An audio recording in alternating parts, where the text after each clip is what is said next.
ನಮಸ್ಕಾರ ಎಲ್ಲರಿಗೂ. ನಾನು ಲಿಂಗರಾಜ್ ಫ್ರಮ್ ನೀಡ್ಸ್ ಪಬ್ಲಿಕ್. ನಾನಿವತ್ತು ಈ ವಿಡಿಯೋದಲ್ಲಿ ನಿಮಗೆ ಒಂದು ಕಾರ್ಮಿಕ ಕಾರ್ಡ್ನ ಬಗ್ಗೆ ಸಂಪೂರ್ಣವಾದ ಒಂದು ಮಾಹಿತಿನ ತಿಳಿಸ್ಕೊಡ್ತೀನಿ. ಸ್ನೇಹಿತರೆ, ವಿಡಿಯೋ ಸ್ಟಾರ್ಟ್ ಮಾಡೋಕ್ಕಿಂತ ಮೊದಲು ನೀವೇನಾದರೂ ಇದುವರೆಗೂ ನಮ್ಮ ಚಾನಲ್ನ ಸಬ್ಸ್ಕ್ರೈಬ್ ಮಾಡಿಲ್ಲ ಅಂದರೆ ಕೆಳಗಡೆ ರೆಡ್ ಕಲರ್ ಸಬ್ಸ್ಕ್ರೈಬ್ ಬಟನ್ ಒತ್ತಿ ಫ್ರೀ ಸಬ್ಸ್ಕ್ರೈಬ್ ಆಗಿ ಬಂದ ತಕ್ಷಣ ವಿಡಿಯೋ ನೋಟಿಫಿಕೇಶನ್ ಪಡೆಯೋಕೆ ಮಿಸ್ ಮಾಡದೆ ಬೆಲ್ ಬಟನ್ ಅನ್ನು ಒತ್ತಿ.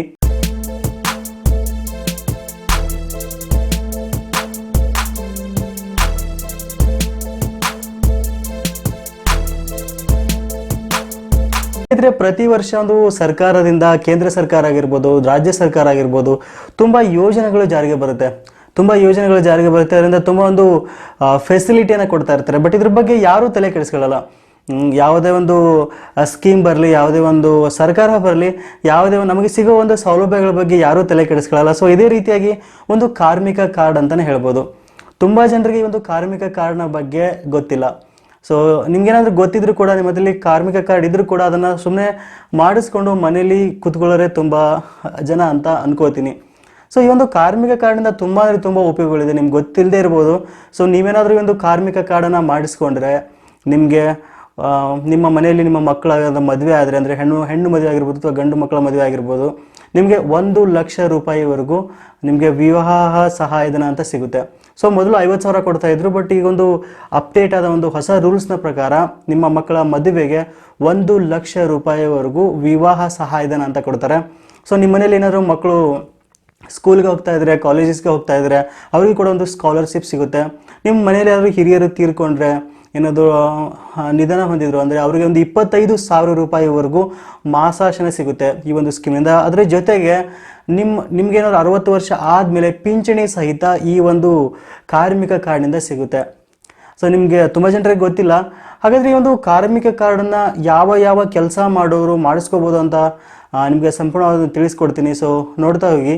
ಕಟ್ಟಡ ನಿರ್ಮಾಣ ಕೆಲಸ ಮಾಡೋರಾಗಿರ್ಬೋದು, ಯಾವುದೇ ಒಂದು ಕಾಮಗಾರಿ ಕೆಲಸ ಮಾಡೋರಾಗಿರ್ಬೋದು, ರಸ್ತೆ ಕೆಲಸ, ರೈಲ್ವೆ ಕೆಲಸ, ಗೌಂಡಿ ಕೆಲಸ, ನೀರಾವರಿ ಕೆಲಸ, ಅಣೆಕಟ್ಟು ಕೆಲಸ, ಇನ್ನೂ ಮುಂತಾದ ಕೆಲಸಗಳನ್ನು ಮಾಡುವಂಥ ಪ್ರತಿಯೊಬ್ಬ ಕಾರ್ಮಿಕರು ಈ ಒಂದು ಕಾರ್ಮಿಕ ಕಾರ್ಡನ್ನು ಮಾಡಿಸ್ಕೋಬೋದು. ಸೊ ನೀವು ನೋಡ್ತಾ ಇದ್ರೆ ನನ್ನ ಹತ್ರ ಒಂದು ಕಾರ್ಮಿಕ ಕಾರ್ಡ್ ಇದೆ, ನಂಗೆ ಗೊತ್ತಿರೋರ್ದಿದೆ. ಆ್ಯಕ್ಚುಲಿ ಅವ್ರನ್ನ ನಾನು ಕಾಂಟ್ಯಾಕ್ಟ್ ಮಾಡಿ ತೊಗೊಂಡಿದ್ದು ನೋಡಿ. ಕಾರ್ಮಿಕ ಕಾರ್ಡ್ ಒಬ್ರದ್ದು ನಂಗೆ ಗೊತ್ತಿರೋರ್ದಿದೆ.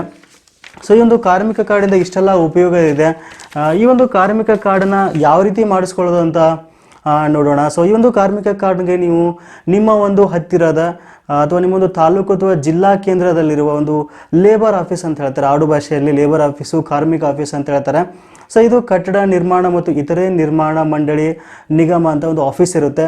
ನಿಮ್ಮ ಒಂದು ಜಿಲ್ಲಾ ಕೇಂದ್ರಗಳಲ್ಲಿ, ತಾಲೂಕು ಕೇಂದ್ರಗಳಲ್ಲಿ ಕೇಳಿ ಯಾರಾದರೂ ಹೇಳ್ತಾರೆ ಈ ಒಂದು ಆಫೀಸ್ನ ಬಗ್ಗೆ. ಸೊ ಅಲ್ಲಿ ಹೋಗಿಬಿಟ್ಟು ಒಂದು ನೋಂದಣಿ ಅರ್ಜಿಯನ್ನು ನೀವು ತೊಗೋಬೇಕಾಗುತ್ತೆ. ಸೊ ಈ ಒಂದು ನೋಂದಣಿ ಅರ್ಜಿಗೆ 275 ರೂಪಾಯಿನ ನೀವು ಕೊಡಬೇಕಾಗುತ್ತೆ. ಇಲ್ಲಿ ನಿಮಗೆ ನೆನಪಿರಲಿ, ಇದು ಕೇವಲ ಆಫ್ಲೈನಲ್ಲಿ ಮಾತ್ರ ಸಾಧ್ಯ, ಆನ್ಲೈನಲ್ಲಿ ನಿಮಗೆ ಅಪ್ಲೈ ಮಾಡೋಕ್ಕೆ ಸಾಧ್ಯ ಇಲ್ಲ. ಸೊ ಅದಕ್ಕೋಸ್ಕರ ತುಂಬ ಜನರಿಗೆ ಗೊತ್ತಿಲ್ಲ.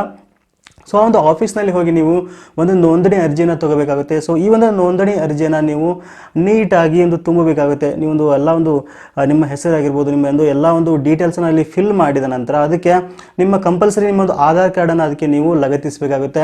ಆಧಾರ್ ಕಾರ್ಡ್ನ ಜೊತೆ ಒಂದು ವೋಟರ್ ID, ನಂತರ ನಿಮ್ಮ ಒಂದು BPL ಕಾರ್ಡ್ ಇದ್ದರೆ BPL ಕಾರ್ಡ್ ಆಗಿರ್ಬೋದು, ಅಥವಾ ಒಂದು ಅಂತ್ಯೋದಯ ಕಾರ್ಡ್ ಇದ್ದರೆ ಅಂತ್ಯೋದಯ ಕಾರ್ಡ್ ಆಗಿರ್ಬೋದು. ಸೊ ಇದ್ರ ಜೊತೆಗೆ ನಿಮ್ಮೊಂದು ಬ್ಯಾಂಕ್ ಪಾಸ್ಬುಕ್ನ ಒಂದು ಪೇಜನ್ನು ನೀವು ಲಗತ್ತಿಸಬೇಕಾಗುತ್ತೆ. ಮತ್ತು ಇಲ್ಲಿ ಯಾವುದೇ ಒಂದು ಜಾತಿಯ ನಿರ್ಬಂಧನೆ ಇಲ್ಲ, ಎಲ್ಲ ಒಂದು ಜಾತಿಯವರು, ಎಲ್ಲ ಒಂದು ಧರ್ಮದವರು ಕೂಡ ಇದನ್ನು ಅಪ್ಲೈ ಮಾಡ್ಬೋದು. ಸೊ ಇದಾದ ನಂತರ ನೀವೊಂದು ಕಾರ್ಮಿಕ ಕೆಲಸವನ್ನು ಮಾಡ್ತೀರಂಥ ಒಂದು ದೃಢೀಕರಣ ಪತ್ರವನ್ನು, ಸೊ ಎಕ್ಸಾಂಪಲ್ ನೀವೇನಾದರೂ ಒಂದು ಕಾಮಗಾರಿ ಕೆಲಸ ಮಾಡ್ತಾ ಇದ್ರೆ, ಆ ಒಂದು ಕಾಂಟ್ರಾಕ್ಟರ್ ಹತ್ರ ಹೋಗಿ ಅವರೊಂದು ಸಿಗ್ನೇಚರನ್ನು ಅಂದರೆ ಸೈನ ತೊಗೋಬೇಕಾಗುತ್ತೆ ಒಂದು ದೃಢೀಕರಣ ಪತ್ರಕ್ಕೆ. ತೊಗೊಂಡು ಅದೇ ಒಂದು ಆಫೀಸ್ನಲ್ಲಿ, ಅಂದರೆ ಒಂದು ಲೇಬರ್ ಆಫೀಸ್ಗೆ ಹೋಗಿಬಿಟ್ಟು ನೀವು ಇದನ್ನು ಅರ್ಜಿಯನ್ನು ಸಲ್ಲಿಸಬೇಕಾಗುತ್ತೆ. ಸೊ ನೀವೊಂದು ಅರ್ಜಿನ ಸಲ್ಲಿಸಿದ ನಂತರ ನಿಮಗೆ ಒಂದು ತಿಂಗಳಿಂದ 2 ತಿಂಗಳ ಒಳಗಾಗಿ, ಅಂದರೆ ಒಂದು 20 ರಿಂದ 45 ದಿನಗಳ, ಅಂದರೆ ವರ್ಕಿಂಗ್ ಡೇಸ್, ಅಂದರೆ ಕೆಲಸದ ದಿನಗಳಲ್ಲಿ ನಿಮಗೆ ಈ ಒಂದು ಕಾರ್ಡ್ ನಿಮ್ಮ ಮನೆ ಬಾಗಿಲಿಗೆ ಬರುತ್ತೆ, ಅಥವಾ ನೀವೇ ಹೋಗಿ ಕಲೆಕ್ಟ್ ಮಾಡ್ಕೊಳ್ಬೇಕಾಗುತ್ತೆ. ಸೊ ಈ ರೀತಿಯಾಗಿ ನೀವು ಈ ಒಂದು ಕಾರ್ಡನ್ನು ಪಡೆಯಬಹುದು. ಸೊ ಮತ್ತು ಇದರಿಂದ ಹಣವನ್ನು ಯಾವ ರೀತಿ ಪಡೆಯೋದು ಅಂತ ನೋಡೋದಾದ್ರೆ, ಎಲ್ಲ ಒಂದು ಮಾಹಿತಿನ ಮುಂದಿನ ವಿಡಿಯೋದಲ್ಲಿ ತಿಳಿಸ್ಕೊಡ್ತೇನೆ. ಯಾಕಪ್ಪ ಅಂದರೆ ಮೊದಲು ಈ ಒಂದು ಕಾರ್ಡ್ ಬಗ್ಗೆ ಅಪ್ಲೈ ಮಾಡಿ ಇದ್ರ ಬಗ್ಗೆ ಕಾರ್ಡನ್ನು ತೊಗೊಳ್ಳಿ. ತುಂಬ ಜನರಿಗೆ ಇದ್ರಾಗ ಇನ್ನೂ ಕ್ವಶನ್ಸ್ ಇರುತ್ತೆ, ಇದ್ರ ಬಗ್ಗೆ ಎಲ್ಲ ಒಂದು ಪ್ರಶ್ನೆಗಳಿರುತ್ತೆ. ನಿಮ್ಮ ಎಲ್ಲ ಒಂದು ಪ್ರಶ್ನೆಗಳನ್ನ ಕಮೆಂಟ್ ಬಾಕ್ಸಲ್ಲಿ ತಿಳಿಸಿ. ಇದ್ರ ಬಗ್ಗೆ ಎಲ್ಲ ಒಂದು ಪ್ರಶ್ನೆಗಳ ಜೊತೆಗೆ ಯಾವ ರೀತಿ ಒಂದು ಹಣವನ್ನು ಪಡ್ಕೋಬೋದು ಅನ್ನೋದನ್ನು ಮುಂದಿನ ವಿಡಿಯೋದಲ್ಲಿ ತಿಳಿಸ್ಕೊಡ್ತೀನಿ. ಸೊ ನಿಮ್ಮ ಹತ್ರ ಏನಾದರೂ ಆಲ್ರೆಡಿ ಈ ಒಂದು ಕಾರ್ಮಿಕ ಕಾರ್ಡ್ ಏನಾದರೂ ಇತ್ತು ಅಂದರೆ ಎಸ್ ಅಂತ ಕಮೆಂಟ್ ಮಾಡಿ ಕೆಳಗಡೆ. ಮತ್ತು ಎಕ್ಸಾಮಲ್ಲಿ ತುಂಬ ಒಂದು ಕ್ವಶನ್ಸ್ಗಳಿಗೆ ಬರುತ್ತೆ. ಆ ಎಲ್ಲ ಒಂದು ಪ್ರಶ್ನೆಗಳನ್ನು ಕೇಳಿ ಎಲ್ಲ ಒಂದು ಪ್ರಶ್ನೆಗಳ ಜೊತೆ ಯಾವ ರೀತಿ ಹಣವನ್ನು ತಗೋಬೇಕು ಅಂತ ನಿಮ್ಮ ಒಂದು ಮುಂದಿನ ವಿಡಿಯೋದಲ್ಲಿ ತೋರಿಸ್ಕೊಡ್ತೀನಿ. ಸೊ ನೀವು ನೋಡ್ತಾ ಇದ್ರೆ ನೋಡಿ, ಇದು ಹಳೆಯ ಒಂದು ಕಾರ್ಮಿಕ ಕಾರ್ಡು. ಸೊ ಈಗ ಹೊಸ ಕಾರ್ಮಿಕ ಕಾರ್ಡ್ ನೆಕ್ಸ್ಟ್ ತೋರಿಸ್ತೀನಿ. ಈಗ ನಾನು ತೋರಿಸಿದಲ್ಲಿ ಇದು ಹೊಸ ಕಾರ್ಮಿಕ ಕಾರ್ಡು. ಸೊ ಈ ರೀತಿಯ ಒಂದು ಕಾರ್ಮಿಕ ಕಾರ್ಡ್ ಇರುತ್ತೆ. ಸೊ ಇವತ್ತೇ ಅಥವಾ ಹೋಗಿ ಅಥವಾ ನಿಮ್ಮ ಒಂದು ಫ್ರೀ ಟೈಮ್ನಲ್ಲಿ ಹೋಗಿ ಈ ಒಂದು ಕಾರ್ಮಿಕ ಕಾರ್ಡ್ಗೆ ಅಪ್ಲೈ ಮಾಡಿ. ಇದರಿಂದ ತುಂಬ ಅಂದರೆ ತುಂಬ ಉಪಯೋಗ ಇದೆ. ಸೊ ಸಿಗೋಣ ಮತ್ತು ಮುಂದಿನ ವಿಡಿಯೋದಲ್ಲಿ. ಈ ಒಂದು ಮಾಹಿತಿನ ನಿಮ್ಮ ಒಂದು ಎಲ್ಲ ಸ್ನೇಹಿತರಿಗೆ ಒಂದು ವಾಟ್ಸಪ್ ಗ್ರೂಪಲ್ಲಿ ಶೇರ್ ಮಾಡಿ. ತುಂಬ ಜನರಿಗೆ ಇದರಿಂದ ಹೆಲ್ಪ್ ಆಗುತ್ತೆ. ತುಂಬ ಜನರಿಗೆ ಇದ್ರ ಬಗ್ಗೆ ಗೊತ್ತಿರೋಲ್ಲ, ಅದಕ್ಕೋಸ್ಕರ ಹೇಳ್ತಾ ಇದ್ದೀನಿ. ಸೊ ಮಿಸ್ ಮಾಡದೆ ನಿಮ್ಮ ಒಂದು ಪ್ರಶ್ನೆಗಳ ಕಮೆಂಟ್ನಲ್ಲಿ ಕೇಳಿ. ಅದರ ಜೊತೆ ಹಣವನ್ನು ಯಾವ ರೀತಿ ಪಡ್ಕೊಳ್ಳೋದು ಅನ್ನೋ ಮುಂದಿನ ಸ್ಟೆಪ್ಪನ್ನು ಮುಂದಿನ ವಿಡಿಯೋದಲ್ಲಿ ಮಿಸ್ ಮಾಡದೆ ತಿಳಿಸ್ಕೊಡ್ತೀನಿ. ಧನ್ಯವಾದ. ಸಿಗೋಣ ಮುಂದಿನ ವಿಡಿಯೋದಲ್ಲಿ.